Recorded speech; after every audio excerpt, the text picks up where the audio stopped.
If I omitted anybody, charge it to my head and not to my heart. Again, we're excited. And so without further ado, and this will be the last time, they told me to say this. And the candidates, we want you to hear this as well.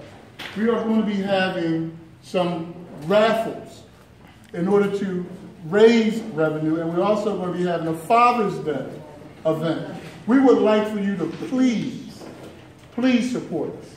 Please do whatever you can. And with that being said, now I will really get out of the way. Again, I'm Gregory Benjamin. I've been blessed with the opportunity of working with these block captains and committee people and/slash neighbors, and we appreciate you. We hope you enjoy this educational opportunity, and I'll turn it over to the committee chairman, Mr. Phil Hughes.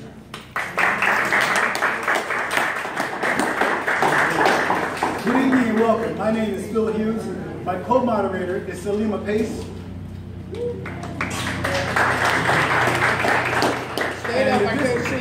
At this time, I'd like to read the rules of engagement.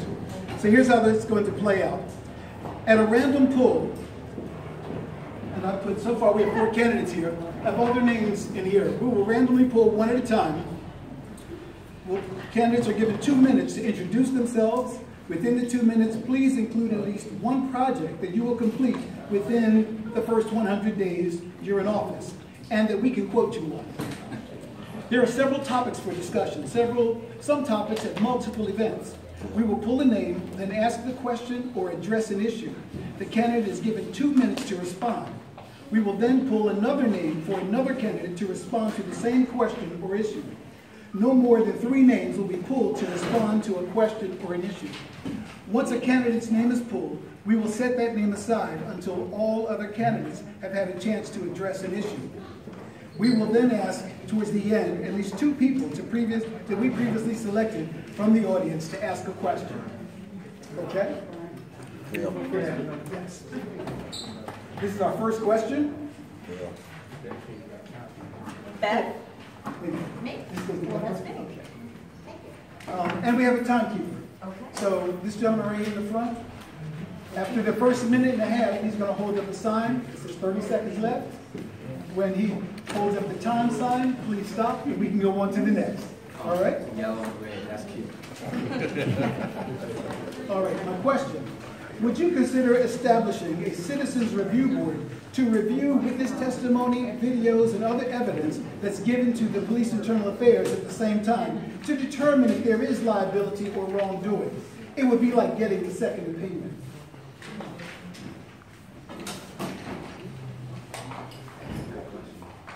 That's something, I think it's important to have a civilian review board, especially when it comes to police shootings and police incidents. I think what I can do, what I would want to do is investigate, see what the case is about, but I think what's most important is, first of all, to meet with the individual who is injured and that person's family to see what questions they have, what the process is going to be. And I know that there is a police review board where civilians are on that, and I'm happy to share that information with them as well. Because I think in certain circumstances, a second pair of eyes are in fact important. When it comes to police shootings, what I will tell you, whether it is fatal or non-fatal, I think it is absolutely incumbent upon the DA. And frankly, I think it should be the DA herself who should actually meet with the family, including the decedent's family, because I want all information to come directly from the office to the family or the individual injured, so there are no misinformation that sometimes, or incomplete information that comes from the media. I think that's very important, so there is a direct funnel of information with correct information. I think that has to be important. And I also think we're opening, of course, to discuss whatever decision the DA's office makes, to discuss with that family as to what is going to be going on and keep them fully informed. Now, for example, for some instances, if we submit before a grand jury, at that time that cannot be heard because of rules of grand jury. So it certainly depends on what type of investigation would be done, what is it, but I have no issue with explaining to people directly involved with the case what is going on, why, what, and how. Thank you. Thank you. The next candidate's name we will pull.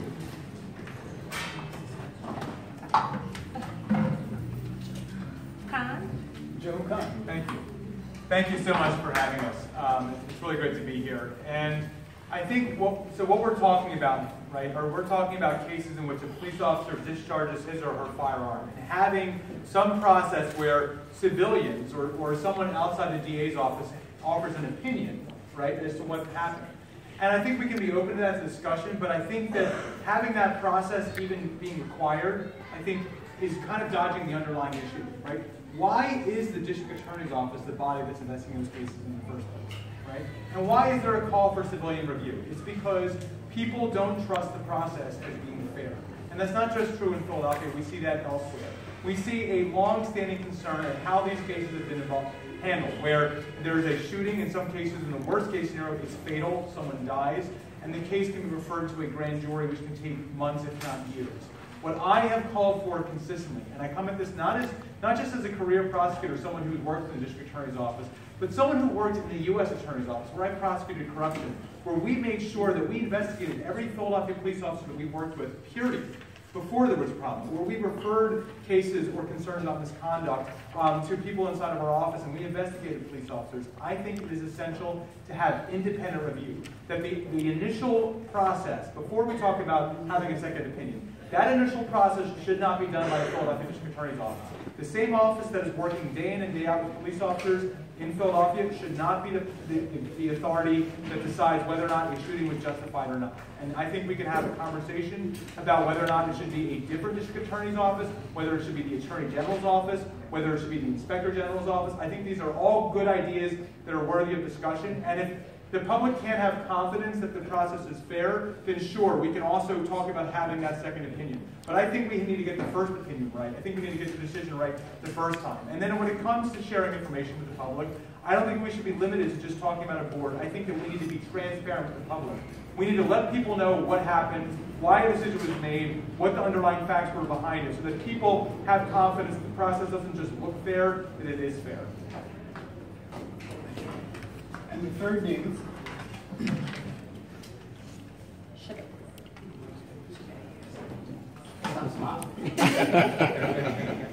Well, it's interesting that you asked this question, and if you listen to both candidates, they indicate what they would do. Let me tell you what I did do.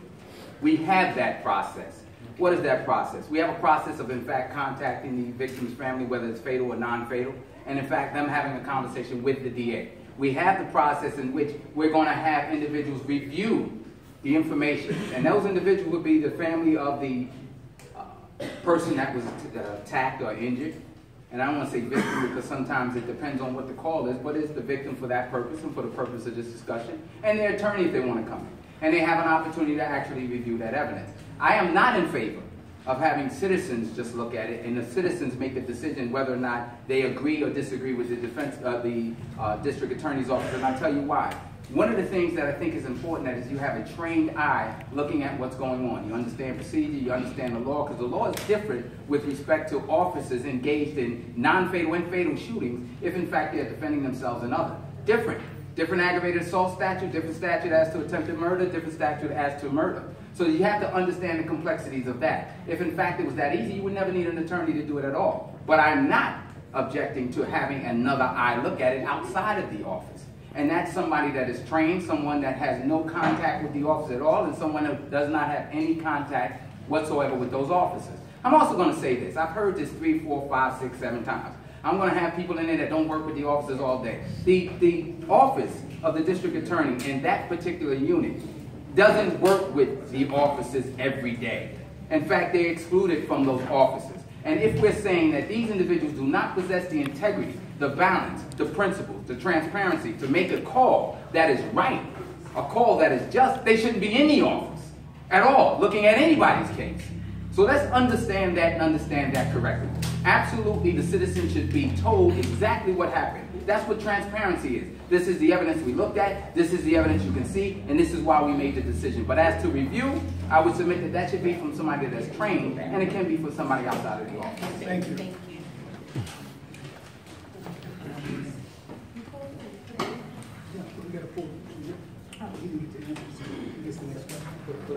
Yeah, let me guess who it is. All right. Good evening, everyone. Thank y'all for coming out for question 2. Some critics of the United States justice system have stated that prisons have become America's new asylums. The Boston Globe reported 37% of inmates who leave state prisons with mental illness are locked up again. Inmates battling addiction fare worse.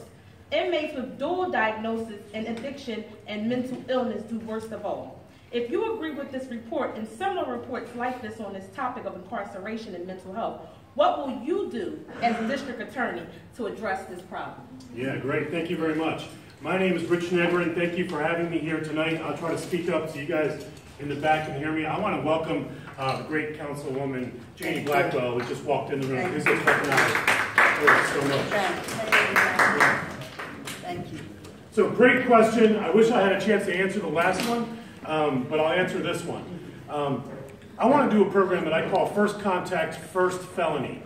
I think the most critical moment in the life of someone who's engaged in the criminal justice system is that very first contact. And then we all know that your first felony is really a lifetime sentence of poverty in Philadelphia. It's one of the reasons why I have fought hard as the city managing director here in my experience, and probably the only one that I'm aware of in this race who's actually hired former offenders, hired them into my Philly Rising program, which was in this community, working really hard. My chief of staff had a prior issue, and folks told me, don't hire him. They're going to put it in the paper, they're going to try to embarrass you, they're going to try to say that you're hiring former offenders, and I did it anyway, because he was the right person for the job, and he was qualified, and he had done everything that we asked him to as a society. So here's what I'm going to do. At the very beginning, at that first contact, and right before that first felony, we need to intervene and divert. We need to figure out that the reason why those causes of crime that have put folks in that position to begin with are typically something else. Sometimes it's drug addiction. Sometimes it's an undiagnosed mental health issue. Sometimes it's about support and economic support around that individual and teaching them and qualifying them, giving them the technical training and the skills they need. Not everybody's going to college. We got to figure out sometimes how to intervene at that critical moments. Not so that they get a conviction and then you work to help them on some kind of a probation, so that we can try to avoid that initial conviction and that introduction into the criminal justice system to begin with. That's the kind of diversion we need. Not that helps them after the fact. That's important. We can do that too. That's called reentry. We all know that. But the piece that comes beforehand too, to really keep them out of the system to begin with, so that we don't have recidivism. We don't have folks with mental health issues in prisons really being undiagnosed and untreated. That's the answer. That's what I hope to do as district attorney. May 16th, don't forget to vote for Rich Negrin. Thanks, folks.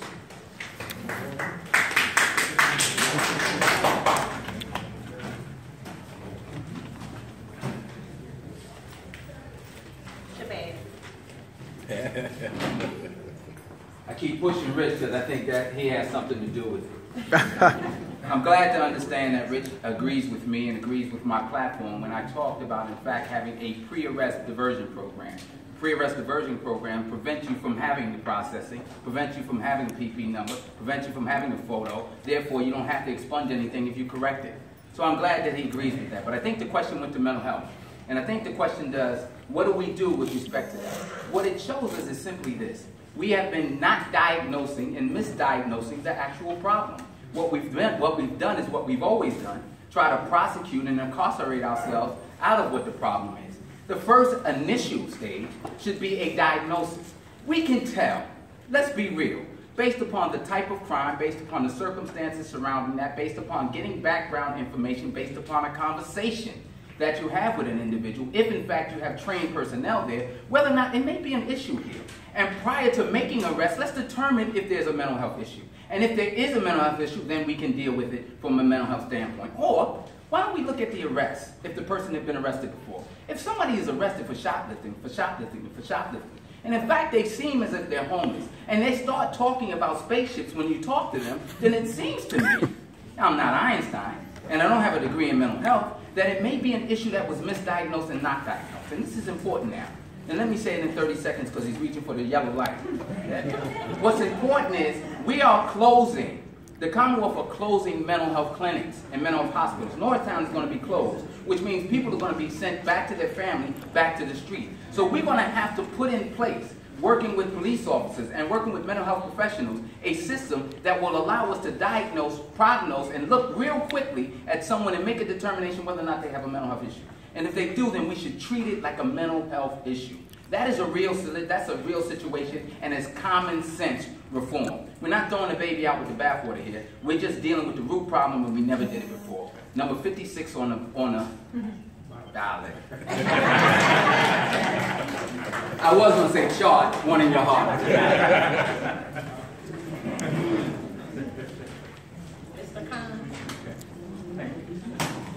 Yeah, it's an important question. I actually agree with a lot of what Tarek said, so rather than repeat all that, I think it's important to stress the fact that a lot of the problem that goes on right now is not recognizing the issue, right? Not recognizing what a person's going through when they first have contact with the justice system. This is something that I'm very familiar with, not just because I spent my career in the Philadelphia courts working not just with defendants, but with the victims and the witnesses of crime who are often suffering just like the defendants were with their battles with addiction and mental health issues. But this is something that's touched my family very closely.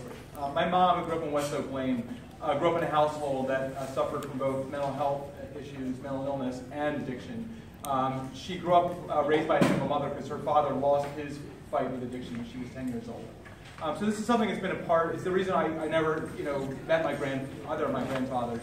And it's something that's very personal and I think needs to be on the forefront of these issues because we know, those of us who work in Philadelphia, right, that we see people that struggle with mental health issues often try and deal with that by self-medicating, by getting help for the problems, by buying drugs on the street.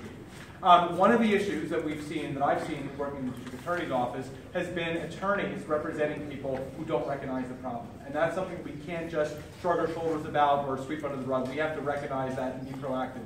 And what we need to do in the DA's office is make sure that our people are speaking up so that when we can recognize problems, we point that out. One thing I'll add in terms of how we deal with and I see I'm running out of time, on the addiction side, what I've called for is a new model of treating addiction. And for too long, we have continued to treat addiction like a crime. We have criminalized addiction when we should treat drug addiction not as a criminal justice issue, but as a public health issue. Now, we started to see some progress on this just in the last few months in the 22nd District and the 39th District. It follows models we've seen in places like Seattle with a law enforcement assisted diversion program where instead of having people get handcuffs put on them, instead of having a criminal record that might get expunged before you get to the diversionary program, we make sure that we deal with that right away by treating that like a public health issue. I see I'm out of time. Thank you. Thank you. I guess the next question is yours.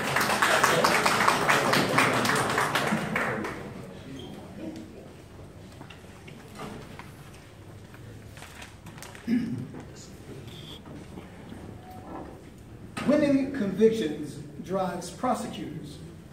That's what former Philadelphia Assistant DA Jack McMahon stated, defending controversial comments he made in a training video for new prosecutors.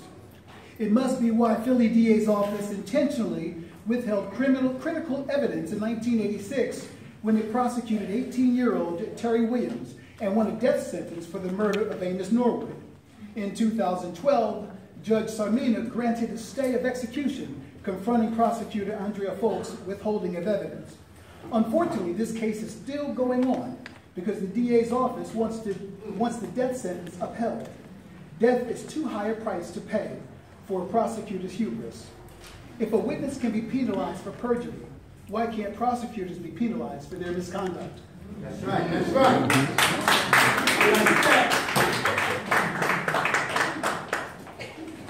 Ego should never play any role in a district attorney or a prosecutor's decision to prosecute, and unfortunately, I won't say that it doesn't, but it should not.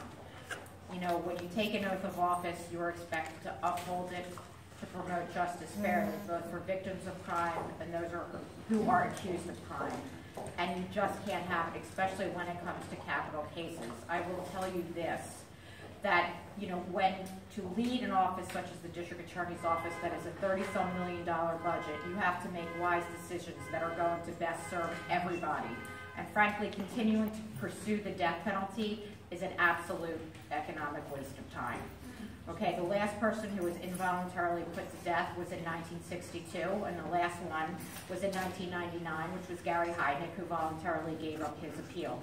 We are spending way far too much money prosecuting death penalty cases, and it should be better spent on other things. But I will tell you this. I think that the DA's office is obligated to do more heavy lifting up front. Not 30 years later when somebody is sat in jail who is actually innocent of a crime, but up front when a defense attorney approaches you and say, hey, listen, I have some exculpatory evidence, I have an alibi, I have a video, will you take a look at it? The DA's office cannot get its back up and say, oh, no, what the detectives did was right, that's 100% right. And if the detectives don't want to reinvestigate it, then you know, we have our own personnel who will. I'm currently doing criminal defense work now, and the attorney for whom I work has actually gotten 2 people, actually their homicide cases dismissed because he had exculpatory evidence and he showed it to the DA's office. And what bothered me a little bit is that it was the same prosecutor. So I think things need to be looked at. It's not about ego, it is about justice, and more heavy lifting needs to be done up front. Thank you.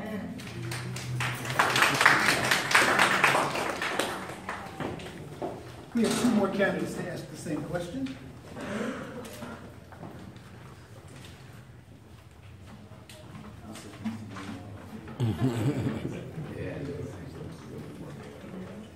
LeGrand? Bingo. I didn't tell you that. I kind of paid somebody. Yeah. He's gaming the box. You know, all kidding aside, this is something I care really deeply about. I'm the only candidate in this race who was on the board of the Pennsylvania Innocence Project. I believe that a prosecutor's primary job is that search for absolute truth and that search for justice. Let me tell you, we've had 6 exonerations off death row in Pennsylvania. Guess how many total exonerations for major crimes, for violent crimes? More than 60 here in Pennsylvania. That means we're not getting it right. And let me answer the question directly. Whether you're a police officer who's breaking the law, or you're a district attorney who's breaking the law and violating people's rights, and we can prove that you're doing that purposefully with the intent to subvert justice and put somebody in jail and maybe even kill them, we're going to hold you personally accountable for that. That is unacceptable in the Commonwealth of Pennsylvania. It's going to be unacceptable in the DA's office when I'm the district attorney. It is horribly wrong. We take an important oath, all of us, to follow the Constitution. And I don't like bullies, whether they have a badge or a law degree. And you don't get to bully people because that's who you are. This is about justice. It's about holding folks accountable. And we're going to do that in the DA's office when I'm there. Dallas has this thing called Open File. Let me tell you a little bit about that. It's a discovery process where the DA's office can cooperate and share information much earlier. Prosecutors hiding evidence, police officers hiding evidence is against the law. You can't do it. Under Open File, you share information sooner. You use technology to help prevent misconduct on the part of prosecutors. Officers are looking at it and doing it across the country. This office here in Philadelphia has specifically resisted it. And I'm going to do it when I'm district attorney. My name's Rich Negrin, May 16th. And the third candidate will be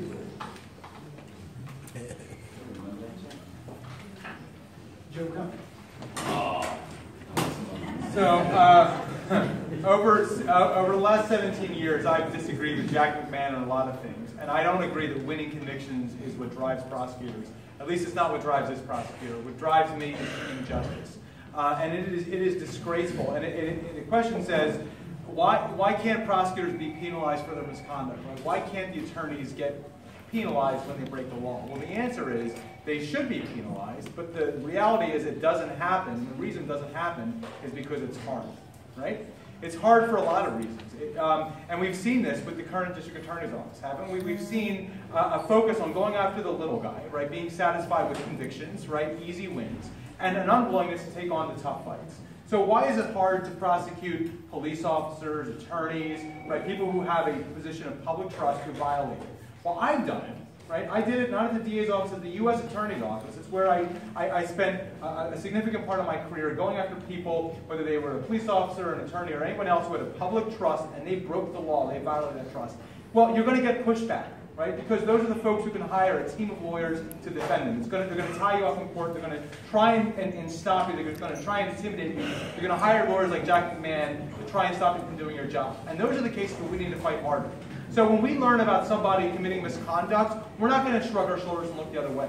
That happened with our current district attorney. We found out, right, that he had prosecuted people, right, for taking gifts, right, and not reporting it, while he himself had done much worse, right? He had taken thousands of dollars worth of gifts.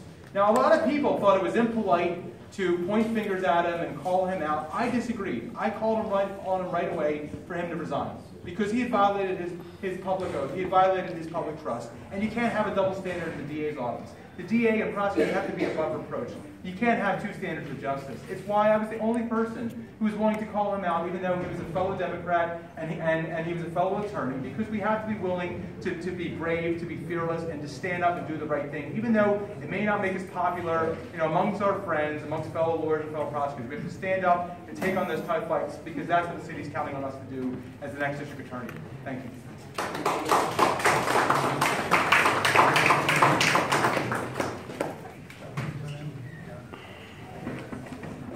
I'm so sorry. I have to go to another, but thank you so much for having me. It was great to be here. Thank you. Joe Klein, support.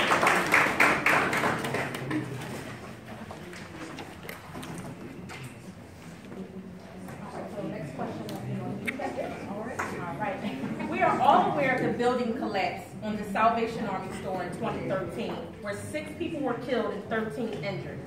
In the latest court case, the jury concluded that the contractor, Griffin Campbell, and the machine operator, Sean Bishop, were 1% responsible each. Also stating that the building owner, Richard, excuse me, I hope I won't mess up his name, Basciano, and the architect, Platos Marinakos, were mostly responsible. Marinakos was able to cut an immunity deal with the DA's office. Still, the only people in prison are Campbell and Bishop, both African Americans. Our question to you, do you feel that there has been a miscarriage of justice in this case? If so, as Philadelphia's district attorney, what will you do to correct it? If not, why? Okay. So, real quickly, for many years in the DA's office, I worked in the Public Nuisance Task Force where I dealt with dangerous properties, drug properties, things like that. And I also served on a grand jury where we lost 2 firefighters in a warehouse that burned down because they had an out-of-state landlord who didn't give a damn about that property and upkeeping it. But with regard to the collapse case, I also spent 1 year at L&I as chief of staff, and I learned a whole lot about demolition, construction, and things of that nature, and what goes into it. And with regard to that, yeah, you better believe I think there was an absolute injustice. Look, I understand. I know what the DA's office did. They wanted the big whale, okay? They wanted Basciano. They wanted the big guy, who clearly was found responsible overall civilly. But I have to tell you what bothered me even more is that architect, based upon his professional skills, and I know morality is no part of it, but it does, morals and criminal, he was there the night before, and he knew based on his knowledge that it was going to go within hours. And to me, I would have said, look, this can't be about ego. What is the right thing to do? Who is criminally liable? There might not have been enough for Basciano at the end of the day, but I think I would have thought twice, absolutely twice, about bringing charges against that architect. I can tell you that much, because it is mind-boggling to me, and I think there was an absolute disparity as to who was charged in that case. So I would do my best to figure out what is right, what can we get, and is it appropriate? Everybody wants the big whale, but sometimes that's not the right thing to do. And you have to make sure that things are even and just, and who else is responsible for that? Because of what I know, that architect was, and it is just unjust, and it is unfair, and to me, yeah, that gave me a lot of pause. And sometimes it's just, you have to realize you might not be able to get the one at the top, but that doesn't mean you excuse others. So that's where I stand on that. I would have taken a different direction in that case. Thank you. With Collins exit, we want to just ask y'all to both answer that question, please. Out of fairness, he's always been. piggyback some of my money. I think what concerns me is that people are acting, and when I say people, a lot of my colleagues are acting like this is something different. It doesn't occur in the city and county of Philadelphia, and it hasn't been occurring for over 30, 40 years. We've always been in a situation where we've seen the district attorney's office get the corner boy. We've seen the district attorney's office arrest a passenger. We've seen the district attorney's office take down that individual whose culpability at best is 1%, if not anything at all, while the individuals that actually are responsible for it, the gun shop that sells the straw purchase of the gun, the individual that brings the kilos into the city, the individual that orders the hit and gives the little guy the gun, the person that gives the child the gun or the drugs to hold for him because they are juvenile. We've always prosecuted them. This is what has been done infinitum. And it's done infinitum because it's the easy thing to do. It's done infinitum because people thought that it's a more difficult case to go after the building owner, a more difficult case to go after the architect, a more difficult case to go after those individuals that were in charge. That's what the problem was. But that's gutless, it's spineless, it's insensitive, it's unjust, and it shouldn't happen at all. The bottom line is this. Those individuals should have been prosecuted. No doubt at all. Not the two individuals that are in jail now. Let's be very clear. The individuals that owned architect and everything else in terms of supervising that project. Clearly. It's clear from the evidence that they knew. They knew or should have known that and if they should have known and they didn't know, they were reckless. And if they were reckless, it's manslaughter. So at the end of the day, they should have been charged. It didn't happen that way. And we know why it didn't happen that way. But I want you to be careful about one thing. Plea deals are always worked out where someone has immunity for the purpose of getting people. The interesting thing here is the plea deal was with the person that was most culpable so that he could get the people that were less culpable. And he got the people that were less culpable because I think they kind of have suntans even in the winter. Let's be real. Systemic racism exists. It existed in that case. It was unjust. It shouldn't have occurred. Tariq El-Shabazz, 56 on the chart, 1 in your heart. And I have to apologize.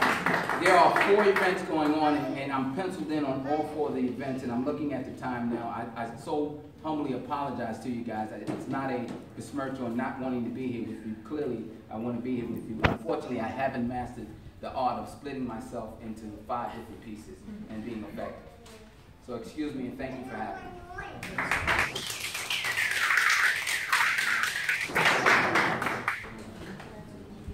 So I'm talking to you about this case in a little bit of a different way, because I was there that day.